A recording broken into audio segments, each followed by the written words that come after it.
Minister, what's exciting you now about AI from Saudi Arabia's perspective? Then we're going to ask what's worrying you.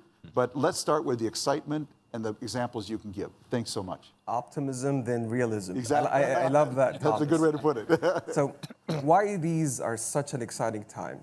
Let's take a step back, Thomas.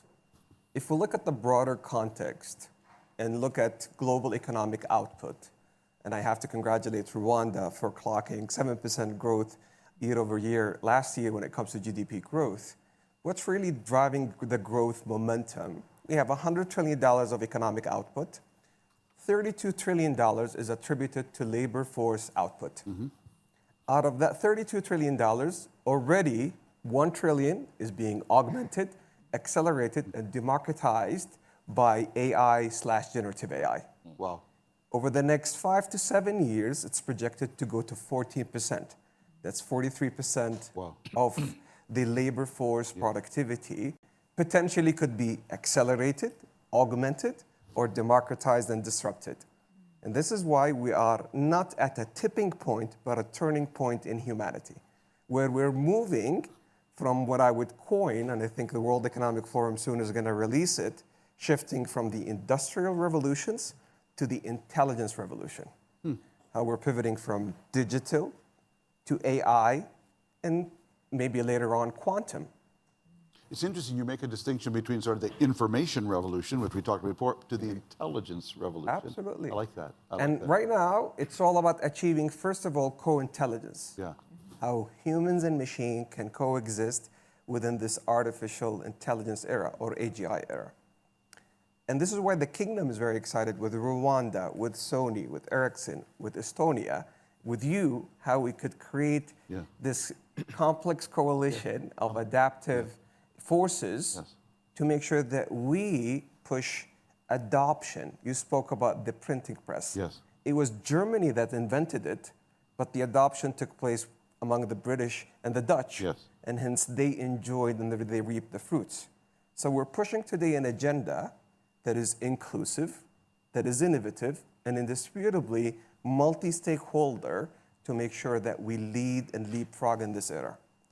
Yesterday, I had the pleasure of introducing you to Dr. Ali Al-Hassan. Yes. Dr. Ali Al-Hassan is a clear example of how this general purpose technology can really make the difference for the most pressing challenges. Yeah. I spoke about it last Davos, and I shared with you the video. Yeah. He used generative AI to look at the correlation of protein and enzymes to reduce the time for drug formulation for sickle cell disease from 10 years to 2 years. There's some great news. He's pivoting already to 3 other genetic diseases around vision, around respiratory systems, and cholesterol level systems. These are remarkable examples of how this general purpose technology is making the difference for a disease that impacts 20 million folks, 75% in Africa, in the Middle East, and this is making the difference. We have learned a lot from this. The OECD principles of trustworthy AI, His Royal Highness led under his leadership the consensus among the G20 in 2020. This is the toughest year, and this was 3 years ago, way ahead of the generative AI era. And those OECD principles of trustworthy AI have paved the way for the AI Act, for all of the different pieces of legislation that we're hearing today. And those principles today have not stifled innovation in the kingdom. Yeah. So we've pushed on drug formulation, and we have learned that on a use case basis, you have to do a risk-based assessment, out of which you still have to conform to clinical trials regulation. So right now, 15 patients in the National Guard Hospital are undergoing this treatment, and they have to go through stage 1 examination for toxicity and for side effects. Then have to move to efficacy, then to full approval. If I just give you one last example, and then I can wrap up. If we shift to the other super cycle you spoke about, which is the climate change, we have Aramco that launched last LEAP, one of the largest tech events right now in the world. And I do invite you, Thomas, to come and join us for LEAP next year. Yes.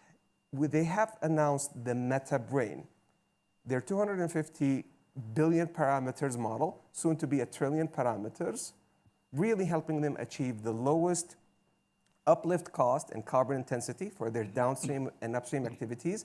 And there's one particular use case that they're very excited about, when it comes to drilling and how they can reduce the numbers of runs as they correlate the porosity and the pressure points for drilling. And the savings that they have realized already is $1 billion per annum for the next 10 years. And that's one use case. So And just quickly, you also talked about how they've turned the drill from this direction also to this direction. Indeed. And taking stuff out of the atmosphere at scale, not just out of the subsurface. This is when it comes to metal organic frameworks for carbon sequestration and storage, how the circular carbon economy can work. Yeah. So this is live examples of how we need to foster today in a multi-stakeholder fashion an inclusive and innovative AI that pushes the needle on this general purpose technology diffusion and adoption. Minister, what concerns you though now going forward, whether it's about job loss or security, authentication? What are the concerns and how are you addressing them? So let's talk a little bit about realism, but I'll still infuse a little bit of optimism because I believe this general purpose technology, and we spoke about this yesterday, Thomas, is actually net positive on the long run. And if you look at the steam engine, the internet, they have been net positive on the long run. But the current model is overhyped because of few limitations. The good news is that there are solutions that are being worked at, but these problematic and systematic issues are driving misinformation, bias, hallucination. And let me explain to you why this is coming from. First of all, let's appreciate the technological development. The current models are operating at around 4 trillion parameters. Just to explain this in this complex notion in a very simplified way, we all have to be, by the way, if you want to appreciate artificial intelligence, you have to be a pseudo neuroscientist because we're trying to mimic neural networks within the brain. Yes. 4 trillion connections are the weights for how you discover answers. The human brain right now, approximately, because we still did not figure out everything about the human brain, is at 100 trillion parameters, 100 trillion connections. So that's 4%. Right. But a few years ago, that's 175 billion parameters to 4 trillion. Yeah. So that's 22x in just less than 3 years. Yeah. At this rate, the most optimistic believe we can achieve general intelligence by 5 years. The pessimists believe by 14 years. But there is a catch. The current model is overhyped because there are 3 fundamental challenges. The first one, from a great book, I'll borrow from it, Thinking Fast and Slow. We love that book. Yes. Humans have 2 systems, thinking fast and slow. It's like teaching your kid math. If you want to teach him math, you'll ask him, what's 1 plus 1? He will immediately answer 2, even without thinking. Yeah. But if you ask him, what's 22 times 17, he will take some rationale and some time, system 2 thinking. The current model has 4 trillion connections, wealth of data, but only has system 1 thinking. It's only probabilistic, not deterministic. So that's an immature brain with close to general intelligence and superintelligence. That can be problem number 1.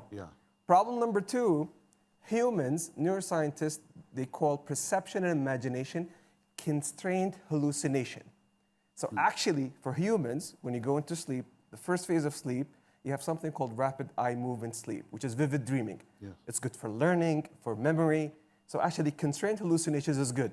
The current models for AI only have unconstrained hallucination, what neuroscientists call mental disorders.